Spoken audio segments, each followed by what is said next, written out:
Oke, selamat pagi, siang, sore, dan malam. Balik lagi bersama saya, Mariana Official di apa sih ini acara Praktikum Teknologi nomor 9. BTW ini udah mau terakhir ya, karena yang terakhir 10 jadi ya ini udah 9. Dan kita tuh bakal ngebahas tentang acara batuan sedimen silisi plastik. Dan yang bakal dibahas tuh ada sekitar 8 sampel batuan. Jadi selamat mendengarkan. Oke, sekarang kita masuk ke batuan nomor 1. Sampel nomor 1 ini kita lihat dia punya warna putih kecoklatan, agak merah sih sebenarnya, dan lapuknya tuh warna coklat kemerahan. Dia punya tekstur ukuran butirnya itu grain percent, matriksnya very fine sand, dia punya sphericity low, roundnessnya poorly round karena bentuknya agak bulat-bulat banget. Pemilihannya poorly short karena dia itu ada batuan yang kecil banget, ada yang gede banget. Dan dia punya porosity 10% dan strukturnya nggak kelihatan jadi strukturnya masif. Komposisinya tuh kelihatan nih, matriks 15%, semen 5%, mineral 50%, terdiri dari quartz dan feldspar. Titiknya ada batuan beku dan sedimen. Oke, untuk penamaan ada di next slide. Oke, untuk klasifikasinya, karena tadi kita pakai, udah ketemu nih, dia korsen, maka kita pakai klasifikasi dari Petijon. Ada di next slide. Oke, ini untuk perhitungannya. Ini kotak yang, mana sih? Datar. Ini ya. Nah, ini. Nah, ini kotak ini tuh, ada hitungan tadi, ada kuarsa, feldspar, beku dan sedimen. Itu nanti bakal kita normalisasi dengan kuarsa, feldspar, dan litik. Karena di perhitungan ini tuh yang kita pakai cuma quartz sama litik. Perhitungannya kayak biasa, ditanya per total semua kali 1%. Tempat segini kita masukin dalam tabel jadi gini, terus saya nemu nih, ini ada batuan litik wake. Apa sih wake ya atau wake? Udah apa aja itu. Oke, sekarang kita masuk ke sampel batu nomor 2. Sampel batu nomor 2 ini tuh warnanya putih keabu-abuan, ada pecah-pecah putih sedikit. Mungkin itu karena udah kegores-gores sedikit. Tapi kalau warna lapuknya saya nggak bisa warna lapuknya karena memang nggak kelihatan. Dia tuh punya grain fine sand, padas medium silt, dia punya sphericity low, roundnessnya subangular, pemilahannya very well sort, dan prosesnya 10%. Strukturnya nggak kelihatan jadi strukturnya masif.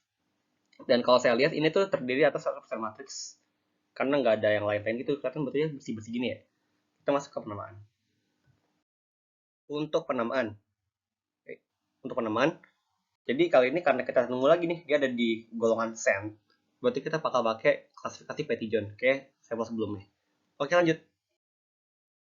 Oke, untuk sampel nomor 2 ini, karena matriks 100%, kita bakal pakai segitiga paling belakang. Oh iya, ini tuh kita pakai berdasarkan apa namanya? Berdasarkan dari persentase matriksnya.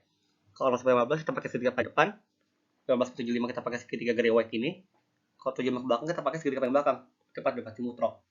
Jadi kita udah tahu nih batuannya batuan mutrok. Next, sampel selanjutnya. Oke, untuk sampel ketiga, dia ini punya warna segar tuh merah keputihan alias merah percak putih-putih. Terus di bagian-bagian belakangnya ini kalau kita balik-balik bakal ada warna lapuk ya. Warna lapuknya itu warna putih kekuningan. Itu punya grain medium sand, matrixnya very fine sand, sphericity yellow, roundnessnya angular, pemilahannya very well sort karena kita lihat batuan-batuannya tuh warnanya sama hampir sama ukurannya hampir sama semua. Itu punya porosity 15%, strukturnya di bedding atau laminasi. Komposisinya itu ada matriks 10%, 60% mineral terdiri dari quartz dan feldspar, 3% semen dan 27% litik. Kita bisa lanjut langsung menuju ke penamaan. Oke, sama kayak dua sampel sebelumnya, karena kita dapat nih jadi golongan sand yaitu golongan medium sand, maka kita bakal pakai klasifikasi Petijon. Next. Kayak udah dibilang tadi, karena tadi kita dapat nih kalau dia ini punya litik matriksnya tuh cuma 10% dong, karena jadi kita pakai segitiga yang paling depan. Kita dapat nih mineral 60%, quartz 10%, fats 50%, litik 27%. Kita tinggal ngelakuin sama kayak tadi yang di pertama, yaitu normalisasi. Setelah itu kita bakal nge-plotting di diagram sebelah. Dan akhirnya bakal dapat nih di titik ini namanya Sylvatic Arnite. Oke, kita lanjut ke sampel selanjutnya. Oke, kita sekarang sampai ke sampel nomor berapa sih? Nomor 4 ya. Nomor 4 ini warnanya tuh dia warna segar hitam keabu-abuan. Warna lapuknya hitam kekuningan. Ada nih diikatan di sini. Mana ya? Ini, laser pointer. Ada di sini nih. Ini kan udah kelihatan warnanya agak kuning-kuningan. Di sini juga ada nih kuning-kuningan. Itu pasti warna lapuk ya. Warna aslinya tuh warna hitam keabu-abuan ini. Terus dia tuh punya ukuran grain medium sand, matriksnya cold silk, sphericity yellow, roundnessnya angular, pemilahannya tuh well sort, dan porositas 20%. strukturnya nggak tahu, jadi strukturnya masif. Terus dia tuh punya matriks 15%, mineral terdiri dari kuarsa dan feldspar semuanya 3%, magnetik 12%. Untuk penamaan kita next slide aja. Untuk penamaan, lagi-lagi kita bakal dapat di medium sand ya, gak usah sebut di medium sand ya. Karena sand ini dia bakal ada di klasifikasi Petitjon. Next. Oke, ini untuk plotting dan penama. Plottingnya. Karena kita dapat nih matriksnya 15%, maka kita pakai segitiga kedua, itu segitiga Gray-Weig. Terus kita udah dapat nih butirnya berapa, titiknya berapa.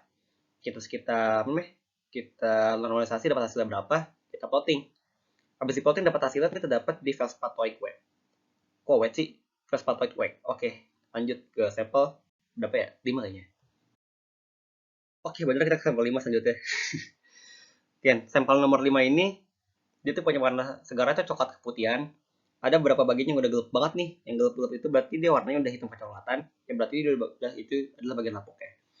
Terus dia punya grainnya tuh medium sealed, matrixnya clay, sparsity-nya low, roughness-nya angular, pemilahannya very well sort. Karena kita lihat sendiri, di sini nggak ada mineral yang gede sendiri kan, berarti dia very well sort. Porosity 10% dan struktural laminasi.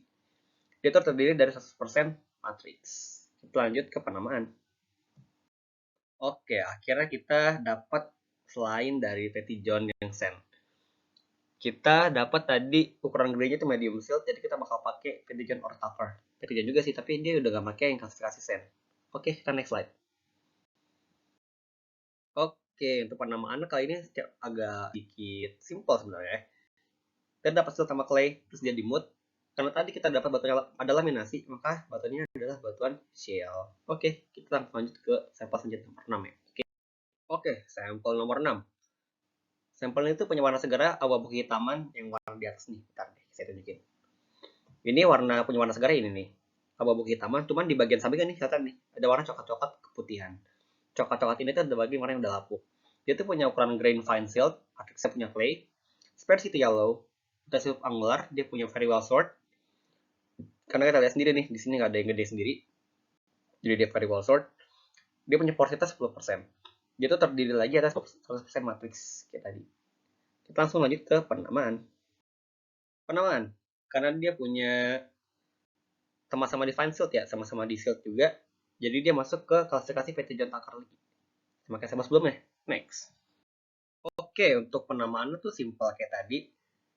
Dia batuannya batuan mood. Nah, karena tadi kita udah nentuin strukturnya bukan struktur laminasi alias gak ada struktur ya. Maka batuannya itu batuan moonstone karena dia non laminated, nggak kayak batuan shale yang laminated. Lanjut ke sampel selanjutnya. Oke. Sampel satu sebelum terakhir alias sampel nomor 7. Sampel nomor 7 ini kalau kita lihat batunya kayak random banget gitu ya, campur-campuran gitu. Asik. Dia punya warna segar tuh warna coklat keputihan. Ya, coraknya campur sebenarnya sih. Terus dia punya grain table kabel. Dia punya matrixnya very coarse sand. Morfologi butirnya itu dia punya sparsity yang tinggi. Rotusnya fully rounded. Dan pemilihannya very fully sort karena ukuran batu beda-beda banget. Lihat nih, ada mana sih? Ini ada batuan yang kecil-kecil banget nih. Ada yang gede, terus ada yang lagi satu biji nih. Ini batuan apa? Cuma nggak jelas. Oke, kita langsung masuk ke struktur juga masif karena nggak bisa struktur. Oke, terdiri atas 15% matriks, semuanya 5%, mineral 30%, serta 50% litik. Ada batuan beku, ada sedimen, dan metamorf. Kita lanjut ke penamaan. Oke, penamaannya karena tadi dia cobalt pebble, berarti dia ada di paling atas nih, di Wentworth side class-nya yang di gravel. Berarti kita pakai klasifikasi Raymond Orbox classification. Oke, kita next slide aja. Begitu ya. Oke, sekarang untuk plotting nama. Jadi untuk klasifikasi ini kita pakai klasifikasi box ya, karena tadi dia ukurannya gravel masuk ya. Dan di klasifikasi box ini yang kita pakai adalah litik-litik ya. Jadi batu sedimen metamorf. Kita normalisasi dapat hasil segini. Dan kita plotting di diagram yang katanya ribet banget ini. Dan dari kita plotting nih, dapat dia nama batunya adalah sedimentary conglomerate. Kita lanjut ke sampel terakhir alias sampel nomor 8. Oke, sekarang kita ada sampel nomor 8 alias sampel yang terakhir di minggu ini. Terus kita lihat nih, sampel 8 ini kayak warnanya agak kayak ubin gitu nggak sih? Dalam bercanda. Terus dia punya warna segarnya coklat keputihan. Di sisi-sisi sampingnya nih ada warna coklat-coklat kehitaman itu tadi dia udah lapuk. Terus dia punya teksturnya ukuran butir grain pebble, matrixnya fine sand, morfologi butirnya sparsity low, roundnessnya angular, pemilihannya very fully sort, porositas 20%, dan strukturnya masif.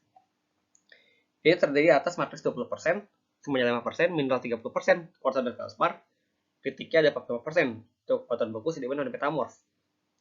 Ya, itulah gabungan pokoknya. Next, kita masuk ke penamaan. Oke, itu penamaan. Tadi karena kita udah tentuin nih, ukuran batuannya, ukuran gradenya itu pebble. Berarti dia dibagi gravel di skala Wentworth. Oke, jadi kita bakal pakai, karena dia ada di pebble nih, kita bakal pakai penamaan yang dari Raymond Orbox Classification. Kita bisa masuk ke penamaan langsung. Slide selanjutnya. Oke, untuk penamaan terakhir kita tetap pakai klasifikasi dari box, kayak sampel sebelumnya. Yang ketiga itu titik-titiknya, beku sedimen metamorfe, terus kita normalisasi dapat hasil segini, dan kita masukin ke plottingan di sini. Dan yang kedua nih, dia ada di bagian tengah, itu bagian polimik ya bacanya. Dan kita dapat batuannya itu adalah polimik breccia.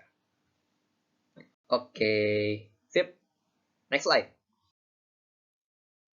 Ya, next slide-nya udah selesai sih sebenarnya, karena tadi udah 8 sampel kan, udah didengerin semua. Jadi ini tuh isi daftar pustaka yang udah saya pakai di di presentasi tadi. Ada buku dari Ronald Louis Bonwitz yang judulnya Target Rock Minerals. Terus ada buku Chris Pell Rock Minerals. Ada yang baru nih karena saya pakai bukunya Lauren Raymond yang Study of Ingenious Sedimentary and Metamorphic Rock, dan juga gak ketinggalan nih kita pakai video dari asisten praktikum. Ya, videonya ini diakses kepada siapa hari pembuatan. Ya, hari pertama banyak sih karena saya bikinnya nggak sama hari, jadi begitulah. Oke, sekian dari saya, kalau lebih mohon maaf. Di next slide bakal ada beberapa pertunjukan sedikit.